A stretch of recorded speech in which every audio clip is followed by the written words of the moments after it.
Hello everyone, কেমন আছো তোমরা সবাই? আশা করি খুব ভালো আছো আর আমিও খুব ভালো আছি। তো আজকে আমার দাদার রিসেপশন আর আমার দাদার রিসেপশন ব্লগে তোমাদের সকলকে স্বাগত জানাচ্ছি। আর প্রথমেই তোমরা সকলে আমাদের ডান্স তো দেখলে, কিন্তু এই ডান্স কিন্তু রিসেপশনের দিনের ছিল না, এই ডান্সগুলো ছিল আগের দিনে। আমরা আগের দিন রাতেও ভীষণ মজা করেছি। আর এখন যে নিয়মটা তোমরা দেখতে পাচ্ছ সেই নিয়মটা ছিল ভীষণ মজাদার।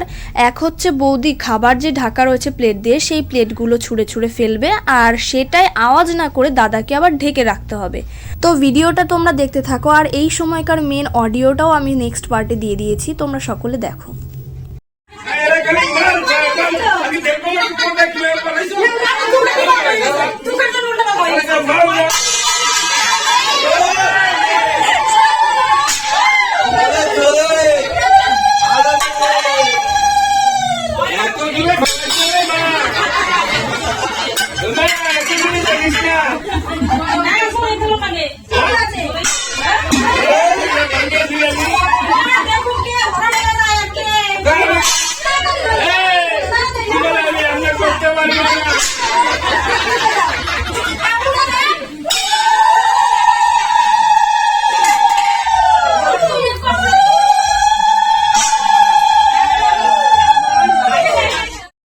এখন দাদা 7 পাকে বাঁধার সময় যে গিটটা দেওয়া হয় সেই গিটটা খুলছিল।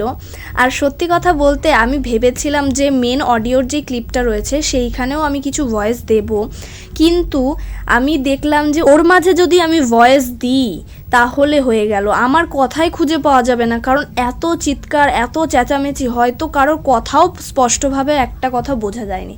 আর এখন যে নিয়মটা আছে সেটা হচ্ছে বৌদির কোলে কিছু একটা জিনিস ছিল আঁচলে, সেটা শাশুড়ির আঁচলে দিতে হয়। তো তখন আবার সবাই বলছিল সেজমাকে নাচ করতে, তো সেটাই সেজমা এখন দেখো কোমর দুলিয়ে কেমন নাচ করছে। ভিডিও এডিট করতে করতে আমারই হাসি পেয়ে যাচ্ছে। তো যাই হোক, নাচ তো ভীষণ করলো। এখন দাদাকে বৌদির ভাত কাপড়ের দায়িত্ব নিতে হবে, তো ভিডিওটা স্কিপ না করে সম্পূর্ণ দেখতে থাকো। আজ থেকে তোমার ভাত কাপড়ের দায়িত্ব নিলাম। তো এখানে আরও একটি নিয়ম কাজ শুরু হয়ে গেছে। সত্যি কথা বলতে নিয়ম কাজ তো শেষ হচ্ছেই না, চলো তোমাদেরকে একেবারে রাতের ক্লিপে নিয়ে যাই। 2000 years later. তো চলে এসেছি সোজা গেটের সামনে, এবার চলো ভেতরে ঢোকা যাক।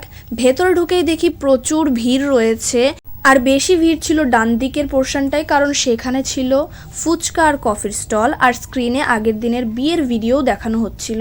আর এখানে আমার নতুন বৌদি ফটোশ্যুটে বিজি ছিল। তো যাই হোক, অনেক অপেক্ষার পরে এই যে আমার হৃদয়ের টুকরোরা, মানে আমার খুব খুব কাছের বন্ধুরা চলে এসছে। ওরা একটা গিফট নিয়েছিল, সেটাই এখন ওপেন করার পালা। তার জন্যই আমার দাদার বৌদিকে দুজনকে একসঙ্গে ডাকা হয়েছে। তো দুজনকে পাশাপাশি বসিয়েই সেটা ভিডিও করা হয়েছিল ওপেন করার। তো আমার ফ্রেন্ডসদের দেওয়া গিফটটা কেমন হয়েছে তোমরা সকলে কমেন্ট করে অবশ্যই জানিও। আর দাদা বৌদি ওপেন করার পর যখন গিফটটা দেখলো তখন ওদের রিয়াকশন দেখে এটা তো আমি বুঝতে পেরে গেছি যে ওদেরও খুব পছন্দ হয়েছে গিফটটা। আর সবচেয়ে বড় কথা, এই গিফটটার পেছনে অনেক কষ্ট করতে হয়েছে আমাকেও আর আমার ফ্রেন্ডসদেরকেও। তো এতজন কষ্ট করেছে, তো ফলটা তো একটু মিষ্টি হবেই। তো ওরা গিফটটা ভালোভাবে ওপেন করুক, আমি তোমাদের সঙ্গে একটা কথা শেয়ার করি।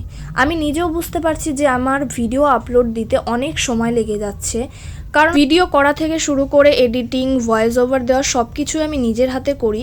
আর দাদার বিয়ের সময় এমন না যে সব ভিডিওটা আমার ফোন থেকেই করা হয়েছিল, অনেকের ফোনে অনেক ক্লিপ ছিল, যার কারণে ভিডিওগুলো সবার ফোন থেকে কালেক্ট করতে একটু সময় লেগে গেছে। তো তোমরা প্লিজ একটু অ্যাডজাস্ট করে নিও। আর এখানে কন্যাযাত্রীরাও সকলে মিলে চলে এসছে।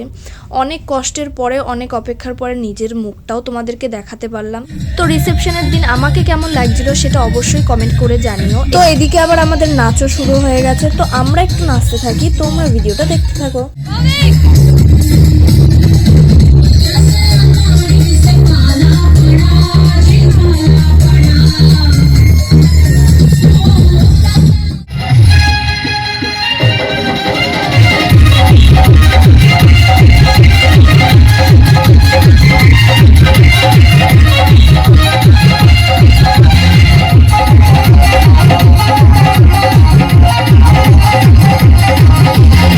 You're